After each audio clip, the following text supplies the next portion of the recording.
मु डॉक्टर के आनंदराव निखिल उत्कल स्वेच्छासेवी संगठन मान द्वारा परिचालित स्वतंत्र विद्यालय कर्मकर्ता महासंघर साधारण संपादक रही। आपण मानू ए प्रेस मीट को डाकिबार गोटे मुख्य उद्देश्य है ओडिशा सरकार स्वतंत्र विद्यालय चलैवाई जो गाइडलाइन थिला से गाइडलाइन रे जो वायोलेशन होता से वायोलेशन को वर्तमान सरकार सुधार आने जाउछंती एवं जो सुधार आने जाउछंती ताकू निखिल उत्कल स्वतंत्र विद्यालय कर्मचारी स्वतंत्र विद्यालय परिचालक महासंघ द्वारा आमे तांकू स्वागत करने सह अति शीघ्र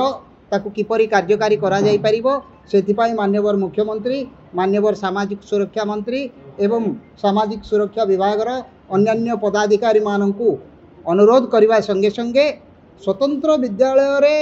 कार्यरत कर्मचारी मानकर जो द्वंद्व किंबा आशंका रही जो भय रही से भय को आपण मानक जरिया रे दूर करने यही सांबादिक सम्मेलन मुख्य उद्देश्य। प्रथमे मु आपण मानकर दृष्टि आकर्षण करने को चाहे जे ओडिशा रे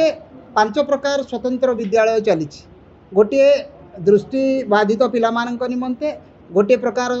श्रवण बाधित पिला मानक निमंते, आउ किछि मानसिक अनग्रसर पिला मानक निमंते, किछि मस्तिष्क पक्षाघात पिला मानक निमंते एवं किछि स्वपरायण छात्र छात्री मानक निमंते जहाँ को आमे इंग्रजी रे visual impaired, hearing impaired, mentally retardation, cerebral policy एवं ऑटिज्म एमती 5 प्रकार स्वतंत्र विद्यालय 1985 मसीह ओडिशा रे आरंभ है। 1985 मसीह ओडिशा सरकार सीडी एंड आरआर डिपार्टमेंट ये जो विद्यालय गुड़िक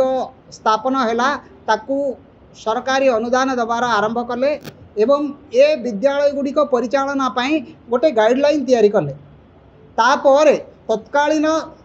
महिला शिशु विकास विभाग 2013 मसीह ए गाइडलाइन रे किसी सुधार आणले एवं नुआ गाइडलाइन तैयारी कले एवं 2016 मसीह जेतेबेले सामाजिक सुरक्षा एवं भिन्नक्षम सशक्तकरण विभाग तैयारी हैला 2018 मसीहा पर एवं जो ग्रांटीनेट गुड़िक दिगला तापर 2022 मसीह गोटे गाइडलाइन तैयारी हैला। मु आपण मानक जरिया रे साधारण रे गोटे कथा कहबा को चाहिबी ये 3टा जाक गाइडलाइन 1985 मसीह 2013 मसीह 2022 मसीह ये गाइडलाइन रे गोटे कथा थिला जे सरकारी अनुदान जो दिया जाउची ये उभय सरकारी अनुदान को विभाग रे विभक्त कराइतिला। भिन्नक्षम छात्र छात्री मानकर रक्षणाबेक्षण भरण पोषण एवं ता सहित कर्मचारी मानकर दरमा ये सबु जाक स्वतंत्र विद्यालय गुड़ी को मैनेजमेंट को डायरेक्ट दिया जाउतिला किंतु किछि राजनैतिक हस्तक्षेप फल 2012 मसीह स्वतंत्र विद्यालय गुड़ी को मैनेजमेंट को जोटा दिया जाउतिला ता दिया न जाई जिला स्तर रे डीएसडब्ल्यू मानक द्वारा एवं परवर्ती काल रे डीएसएसओ मानक द्वारा दिया गला। वर्तमान ओडिशा सरकारंकर जो पॉपुलर गवर्नमेंट चली माननीय मुख्यमंत्री निर्देश क्रमे हो कि आउ कौन है आमे जानिनु किंतु अर्थ विभाग आम सामाजिक सुरक्षा विभाग को निर्देश देले ये जो सिस्टम चली सरकारी नियमर उल्लंघन होती से उल्लंघन को आपण माने अति शीघ्र सुधार आणंतु एवं पूर्व भली जेपरी सरकारी अनुदान को स्वेच्छासेवी अनुष्ठान मानक द्वारा परिचालित विद्यालय गुड़ी को दिया जाउतिला से गुड़ी को डायरेक्ट पूर्व परी दिया जाऊ। वर्तमान आपण मानक जरिया रे ये जो निष्पत्ति निया जाइछि से निष्पत्ति को माननीय मुख्यमंत्री एवं आमर सामाजिक सुरक्षा मंत्री सहित सामाजिक सुरक्षा विभाग पदाधिकारी मानू आमे धन्यवाद अर्पण करने सहित ए निष्पत्ति को आमे स्वागत जनाऊँ एवं ताकू तुरंत कार्यकारी करने आपण मानक जरिया रे अनुरोध करूँ। एवं ता सहित द्वितीय कथाटी कहबू जो सरकार जो विद्यालय कर्मचारी माने यहाँ विरुद्ध स्वर उत्तोलन करिसेंती जे आमको पूर्वपरी आउ थे न करी आमको डीएसएसओ मान द्वारा दरमा दि जाऊ। ए परिप्रेक्षी रे आमे ए स्वतंत्र विद्यालय कर्मचारी बंधु मान को एतिकी कहवाक चाहबू जे सेमाने आम मानक सांगरे थिले आम मानक सांगरे अछंती एवं भविष्यत रे आम मानक सांगरे रहिबे। जेतेबेले सेमाने चाकरी करथिले सेतेबेले एही गाइडलाइन थिला एबे सरकारंकर परिवर्तित निष्पत्ति अनुसार मध्य सेही गाइडलाइन रहिबो एवं आपण मानक जरिया रे आमे सेमानकु एतिकी प्रतिश्रुति दबाकू चाहूँ जे आपण मानकर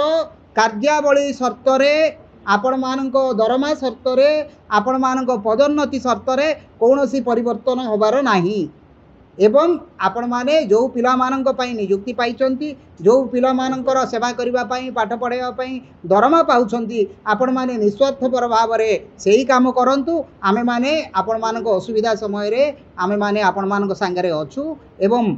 दरकार पड़िले आमे सरकार उपरे मिलित भाव रे स्वेच्छासेवी संगठन माने जो माने आमे स्वतंत्र विद्यालय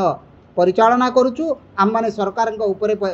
आमे चाप सृष्टि करी आपण मानकर सर्वांगीन उन्नति निमंते चेष्टा करिबु तेणु वृथा आंदोलन वृथा द्वंद्व किंबा वृथा भय को आपण माने क्षांत रुहंतु एवं पिला मानकर सेवा करिवारे निजको लिप्त रख।